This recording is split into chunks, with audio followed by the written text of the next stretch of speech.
Okay, you good? Yes, I can see everything on my side. Perfect. Everything. Yeah. Okay, all right. We are live. So again, thanks for doing this. I really appreciate it. Thank you for you. Yeah, thanks for making the time. I feel like I'm still watching a daily workout video. Like you're just going to start talking about the workout now, but I realize Hey, I'm doing the talking as well. I was gonna say we can talk workouts. We're gonna talk all about you. So let people know who are you and where you live and where you coming from. Cool. Yeah. So my name is Ruan, and I'm originally from South Africa, born and raised there. I finished school there, finished my studies, and shortly afterwards got married. After which I think we continued to live in South Africa for a few more months, and then got an opportunity and kind of jumped at it and moved to Germany, where we're currently living now for the past 2 years. And yeah, both of us are working here now, and we've recently just welcomed a new member of our family in March. So we are three strong now, and yeah, currently living here in Munich. So that's basically where we're from, where we're at now, and yeah, really enjoying the new but very demanding phase of You're in a having new a young phase of one in life, the house. man. 100%. I've done a fair amount of traveling in my life, but I have never been to South Africa. How you said you were born and raised there? How many years Yes, did you live? yes. Well, we lived there for 24, 20. Yeah, we came here when I was 25, 26. So, Okay. um, yeah, basically all that So time from Pretoria.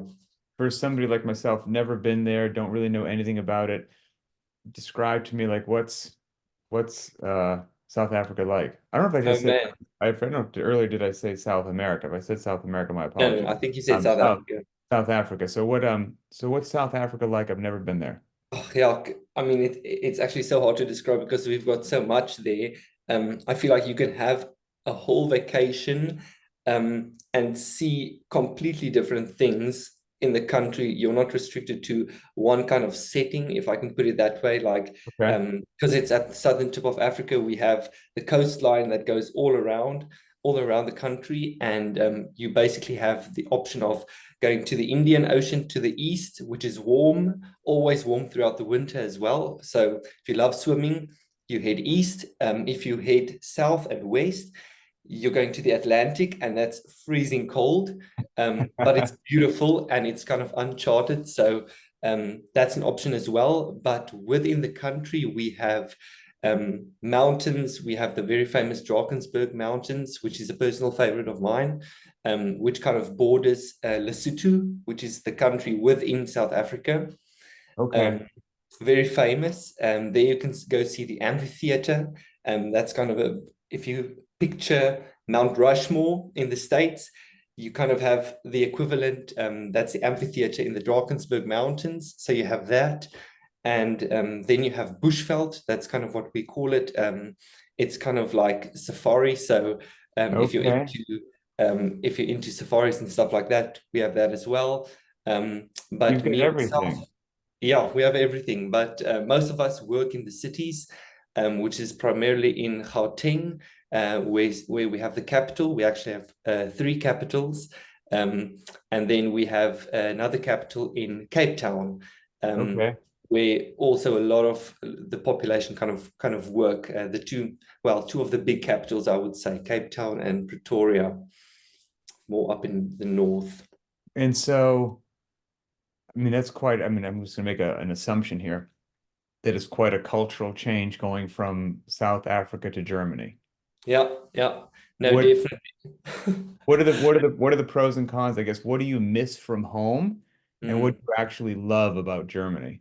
Yeah, I think we had kind of an advantage because I mean way back 300 years ago, our forefathers came from Europe. They came to South Africa, and my grandparents, their parents, their parents, their parents, they were Germans. So I think in that sense, and the language we speak Afrikaans, there's Hmm. there's some root of that still kind of connected to German and to Oh, Germany. really? Yes, so I think I always tell it this way that it's easier, I think, for me speaking Afrikaans as my native home language, learning German, than it would be for a native English speaker. Much easier. The grammar is So much more the same. you Yeah. speak English, Afrikaans, and are you now fluent in German? German, yes. So I work in German, so that kind of came with the deal, and that's kind of what's keeping me. Um, Every time I interview somebody over in Europe or from somebody outside the United States, it just makes Americans look so dumb. I mean, we're just one struggle with one language. We just struggle with one. Everybody I talked to was like two languages, three languages. I picked yeah. this country, picked up German. Like, I find that personally like so impressive. I mean, Yeah. how long did it take you to now consider yourself fluent in German? Oh, yeah. So when we came over, I kind of started doing something online, and it didn't take me long to just get a hang of the words, some pronunciation. But we lived in Berlin for a year, and Berlin is like the most international city you can find in Germany. So everyone can speak English, and they Okay. kind of automatically switch to English when they hear you're a foreigner. So Mm-hmm.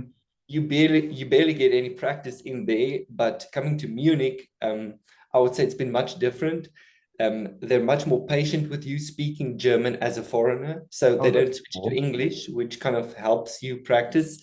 Um, and then in my work, I've been speaking German every day, so that kind of just sped up the learning curve. But it's been a year now since we came to Munich.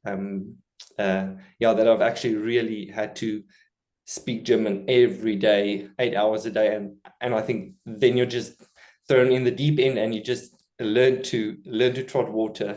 That's so funny. I actually this morning spoke to another Linchpin member who lives in Germany, and he and his Okay, family are originally from Argentina, and they moved from crazy. Yeah, Argentina to Germany. So he went from learning Spanish to German, which was quite, which yeah, was yeah. quite different. So he's in Berlin, I believe. How far is Berlin to Munich? It's actually quite far in terms of if you're just looking at Germany, because it's almost right across the country from Okay, South Munich to the north. But I mean, if you compare that to the States, it's so close by. So it's about 500, 600 kilometers. okay, gotcha. I'm not sure what's that in miles, but Let's see, probably about 320 yeah, miles, something like that. something like that. Yes, but Okay. most of us then would take the train, and you can get high speed trains here that take you from Munich to Berlin in 4 hours. So Very that nice. Okay. actually makes it, yeah, quite close. So what was the opportunity that brought you to Germany? You said earlier that an opportunity was why you're there. Yes, as I said, I finished my studies in South Africa, and there I kind of had a study leader that had connections in Europe, and especially in Germany, where he himself did a sabbatical, and that connection kind of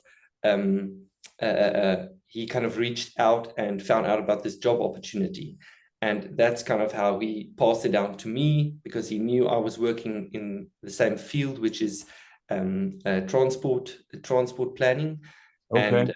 that kind of opened the door. And I applied for the job. It was at a university in Berlin, the Technical University of Berlin, and yeah, it was a very straightforward interview process. And once I got the job, we decided going to pack up our things, sell everything in the house, sell our wedding gifts, which was Oh, quite hard.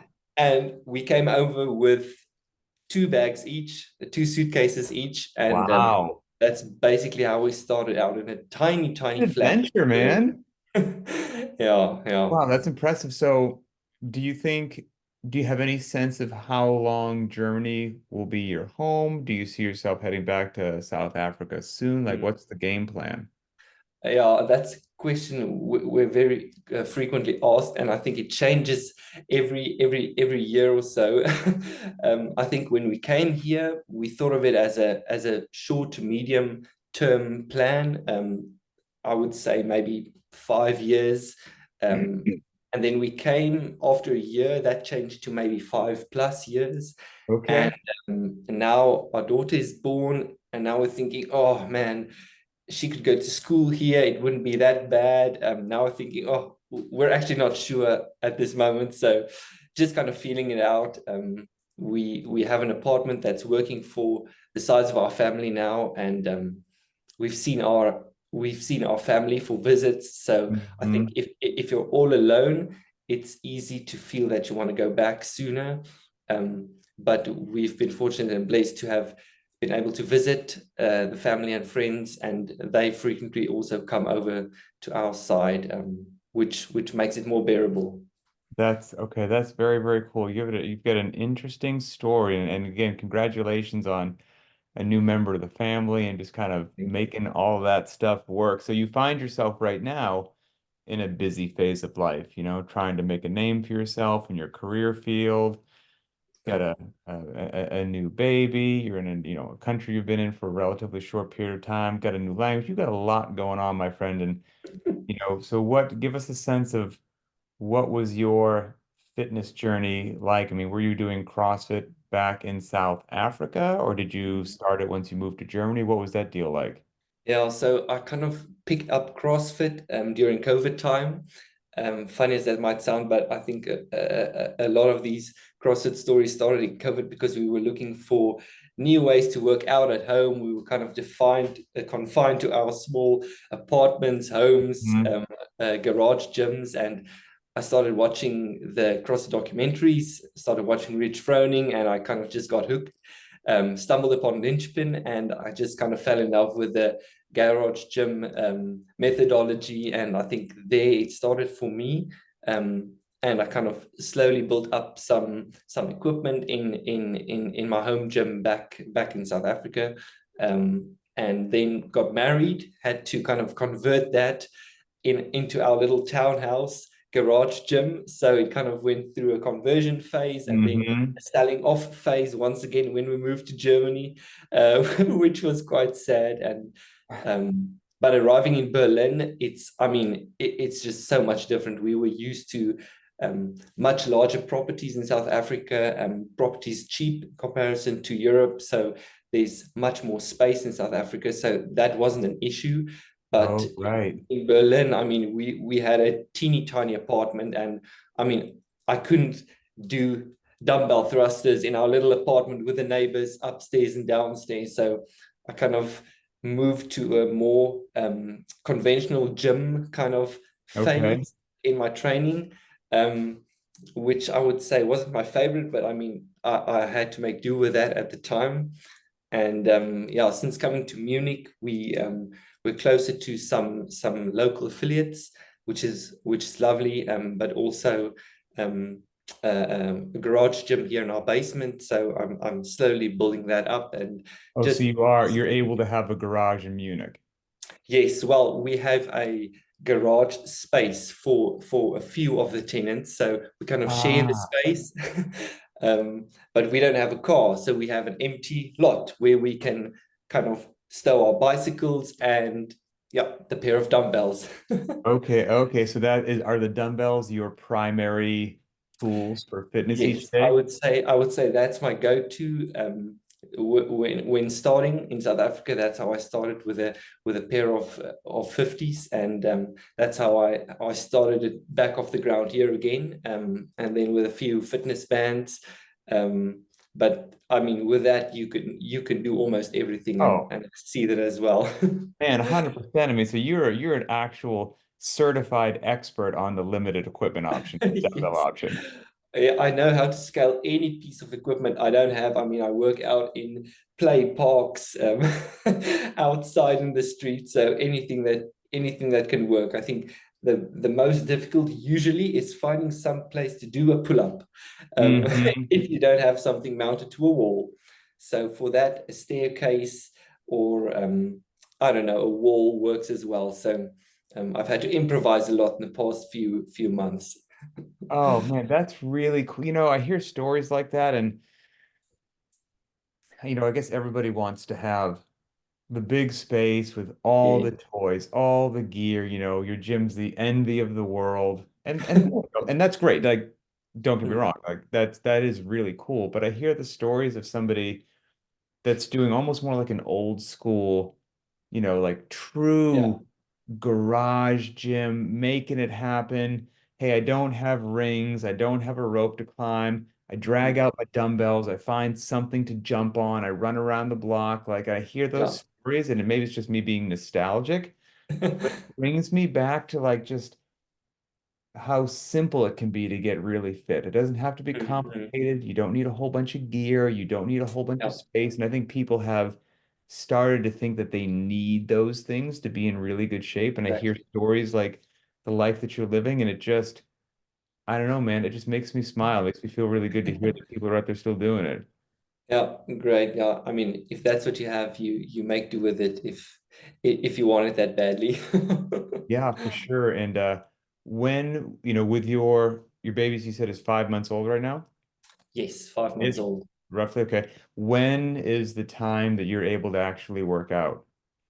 Oh, I mean, that varies at the moment. So usually, I mean, usually she's up quite early, and then it would be a good time for me to get up and take care of her for about an hour. And then when she kind of nods off again, I hand her back to my wife. She sleeps again, and then I have some time, which at the moment I spend reading when I think I could be working out. But I mean, I just Hey, like the reading's fact that cool, man. starting out I'm not gonna slow. give you a hard time for reading.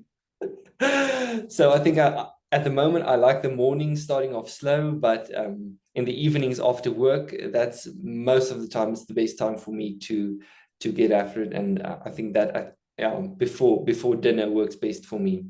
So do your neighbors just see you working out down in your parking space with like a pair of dumbbells and think that Yeah. you're crazy, or what's going on Pretty there? much. I have no idea what they're thinking, but I mean, the landlord comes by and she sees me without the shirt in the middle of the summer doing thrusters in the driveway, and I think she just thinks, okay, you do you, man. But You do you, man. but I mean, that's how it is when the tenants come in the driveway and I'm running up and down doing shuttle runs. Then that's also sometimes a strange sight, but I've learned to get used to the occasional stare. Do you get any questions? Has anybody actually wanted to join you, or they just look at you like they're watching TV and they walk by? Actually not. They're not that interested. I think there's a very active outdoor lifestyle kind of culture here in Germany. I I was mean, curious about that. Okay. yeah, people are very, very active, even up to a very old age. You'd be surprised. I mean, I see very old ladies driving a bike and eating an ice cream. And I mean, they're either outside in the mornings or the afternoons, and over the weekends they might head to the mountains. So people are very, very active, and I think seeing someone doing whatever outside isn't that strange. So yeah, usually just the stairs.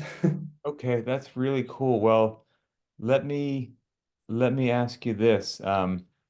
What would be your advice, your recommendations for, I've got a couple of these questions is to maybe uh, um, pick your brain. What would be your recommendation for new parents, Mm, used to have more free time, as you're well aware, and suddenly your free time vanishes. So they yeah. used to have free time and no problem heading to the gym, and I can do a nice warm up and workout, and just, fitness was not a problem. And Yeah. now, bang, you've got a new baby. What have you learned about adjusting your life and still trying to stay in shape? Mm. Yeah, I think you also mentioned that in a Linchpin Conversations episode I actually watched, and I think being adaptable and not kind of idolizing this perfect workout, that's gone a long way for me, because I was one of those members that wanted to do every single thing that I saw in the workout for the day. I mean, the perfect warm up, the workout itself, the accessory work, and I kind of thought I had to do this or it wasn't a Mhm. good day.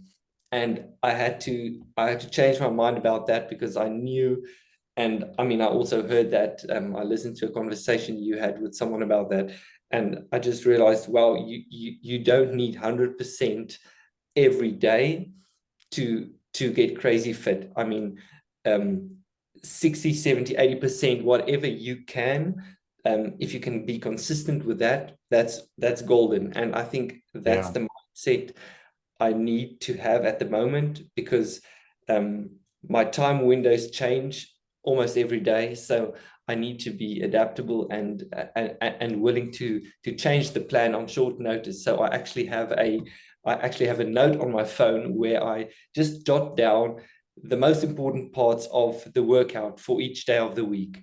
And when something comes up, I see I can't head to the gym, do the heavy day. Hmm. Um, and I might need to do the short and snappy one that was scheduled for Saturday. So I move that around. And Yeah. I think just staying flexible, staying adaptable to what life may throw at you, that's been my key ally in all this. Oh man, I think you're spot on. Consistency matters. Consistency. So if you just continue to make it happen somehow, like I said, it ain't Yeah, perfect, changed yeah, it some way, but you find a way to keep getting something in regularly. You yeah. know, we're all in different phases of life, right? And then the phase Mm, that you're in will eventually end. You'll enter a different phase. Some phases are busier or slower than others. And so if you find yourself in a busy phase, you just do what you can. I think you're spot on there. The follow-up question I would have because of the life you're living, we touched on it a second ago, would be just general advice, recommendations, or lessons learned to people that think they need, we covered all the time. Okay, you don't have all the time. Now mm. it's, well, I need all the gear. I gotta have all, I don't have a rower, I don't have a bike. I mean, you just said you don't have access to a pull-up bar. I mean, so Yeah, what have you learned? I guess that strength and conditioning IQ, that fitness IQ as to how to modify and how to adapt to whatever you have. mm, mm. Was that something which came naturally to you, or how did you get to the point now where doesn't matter what the workout is, you can look at your gear and you know what to do. Yeah, yeah. So I think that actually took some time, because I was kind of, when I was new to the CrossFit space, I was doing a lot of calisthenics. That's kind of how I started working out at a young age, and I was working out with one of those rigs you kind of hook onto your door, and I Yes. was Yeah. doing pull-ups in my room. I was doing everything else indoors, and I had little to no equipment. And then I started doing more mixed modal type of workouts, and I realized, ooh, I need to jump on something occasionally, and I need to run somewhere, and I need to pull myself up somewhere, and all of that requires equipment, and sometimes it's hard to um, kind of uh, um, get a workout done that has one part of equipment in the Mm, basement, one part in the living room, and absolutely. wherever my equipment's scattered around the place. So I think the hardest part was getting kind of your setup before starting, when it was a very limited kind of setup. So sometimes I need to ditch the pull-up bar in my room and do pull-ups on a tree because I need to do running with my workout. So I think Beautiful. I've kind of developed a knack for looking what I have at my disposal outside usually, so I can kind of do the running, do the pulling, do the jumping, all kind of together. And I think that did come with time, but it started when I started doing these kind of CrossFit style workouts where I did a lot of different movements in the same workout. So it definitely did take some time, but I think yeah, it's become part of the daily scroll through the workout now, looking what I need, what I have, and that kind of depends. That kind of predicts where I then need to be. So Do you are you kind of what sort of person are you? Do you just do your workout, you log it and you're good to go, or do you take a peek in, either the squads feature in the BTWB app or the private Facebook group or the leaderboard? Like, do you have a couple names you look at to see how they're doing things, or you just live in your world and you live in your world?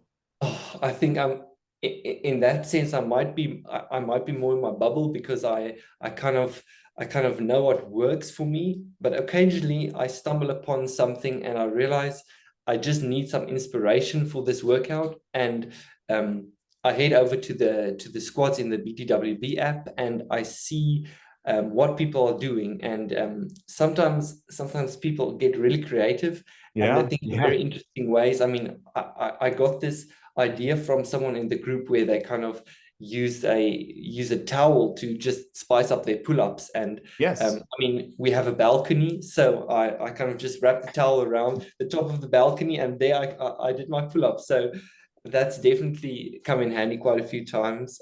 that's But I cool. would say, yeah, normal routine would be just kind of stick with what I have, and yeah, then the occasional peak for yeah, Yeah. for something new. So remind me, I can't remember. You said your 5 month old baby boy or baby girl. Baby girl, yeah.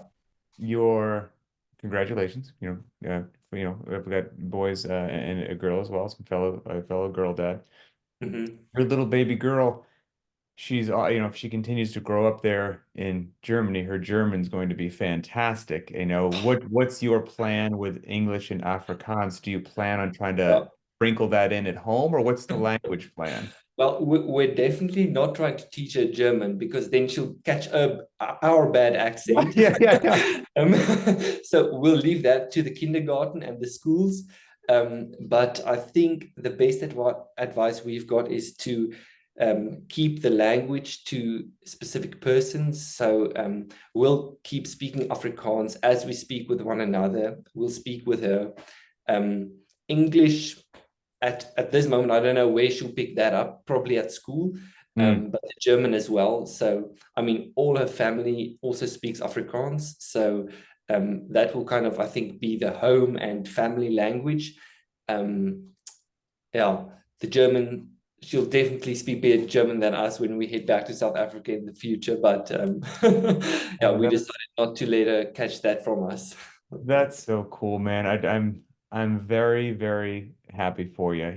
It sounds like you're in a challenging but excellent phase of life. We've got a lot of things going on, but they're good things, you Yeah, know? I yeah, mean, you're in a good position. So, uh, I appreciate you, man. I appreciate you making time for this. I appreciate you thanks. sharing your story and being part of Lynchpin. It is individuals like yourselves and all the other member interviews that I'm lucky enough to do that make Lynchpin special. So from the bottom of my heart, thank you. No, you're very welcome. Thank you for making the time. I really enjoyed it. All right, well, I will see you online. Great. Thanks, Pat. Keep Bye. well. Bye.